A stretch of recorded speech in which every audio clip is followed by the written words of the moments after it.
The U.S. Surgeon General recently released an advisory identifying parental stress as a significant public health issue. And as you can imagine, that stress only goes up over the holiday season. So I want to break in local therapist Beatrice Clopa. Good morning. Good morning, Brianna. So Beatrice, I want to ask you, according to this advisory, almost half of parents report feeling overwhelmed daily compared to 26% of people who do not have kids. So would you agree that this is a public health issue facing our country?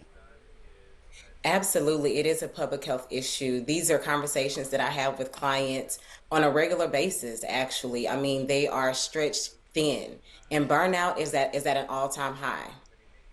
So what's going on here with parents specifically? What have you found in your experience?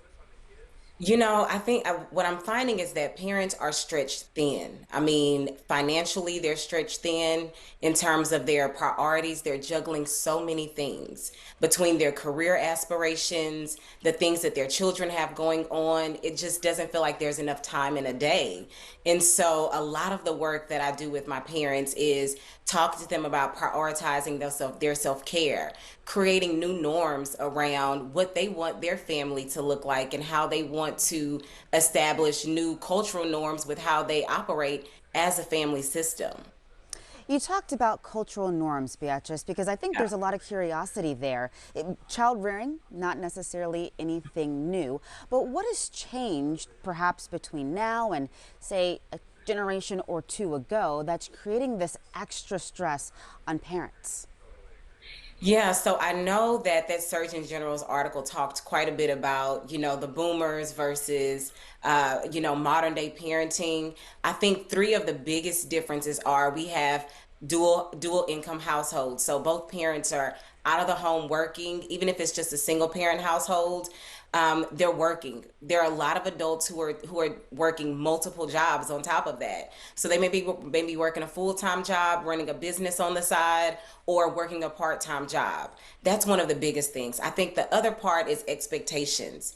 We're in a digital age, and so because of that, keeping up with the Joneses is at an all-time high. It used to be that you would just see them next door, but now you can see the Joneses on your phone.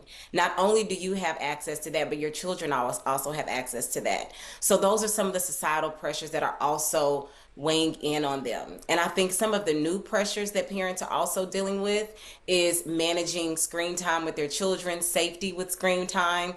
I mean, there's so many different nuances that they're facing in modern times.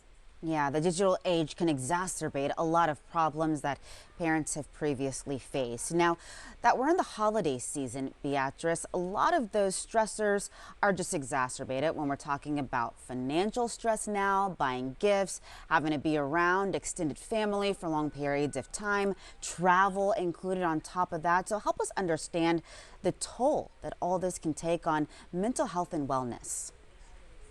There's one word for that, and it's burnout. It's burnout. I mean, when people are stretched thin, that is the ultimate experience that one is going to face.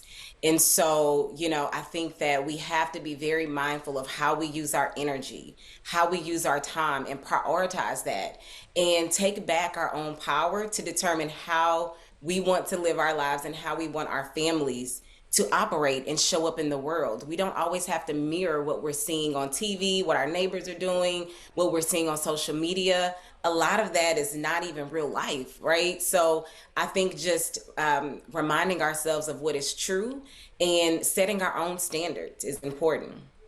And let me ask you this finally, Beatrice. How do we model these behaviors in a way that can bring our kids in? Because they're, I think, a lot smarter than we give them credit for. Little Yeah. sponges that can tell if mom and dad are stressed, if mom and dad are burned out. So how do we kind of bring them in a safe and healthy way to set a more positive tone for the whole family? Yeah, so in the work that I do with adults, I always tell them you have to put yourself first. Put your oxygen max on first. And so I use my tried and true framework, BOLD. So the first one is to have boundaries. Set boundaries for yourself and lead by example with your children. Your boundary for yourself this year could be to not go in debt, spending money for gifts, right? The other thing I would say is to organize your priorities. Determine what is important for you. You know, cut out some of those unnecessary commitments or parties or things that you may feel obligated to go to, but that are not really necessary. The next thing is the L. I want you to lean into support. So many adults have people around them, but they don't really have people that really support them, people that know them deeply. And so I would encourage you to lean into support. This is also a part of modeling, being authentic and transparent for your children, but for yourself. Give that to yourself. You deserve that as well. And then the last piece is daily self care. Daily self care. It can be as simple as when you're driving home, rather than taking that phone call, driving in silence, right? Put on some music that is very soothing, play some jazz, whatever really helps you relax. So those would be the things that I would suggest. I also want to offer further resources for families, particularly parents, where they can practice that self-care, and they can do so by texting BOLD, BOLD, to 55444. Really valuable insight and a valuable conversation. I appreciate your time this morning, Beatrice. Absolutely. Thank you for having me.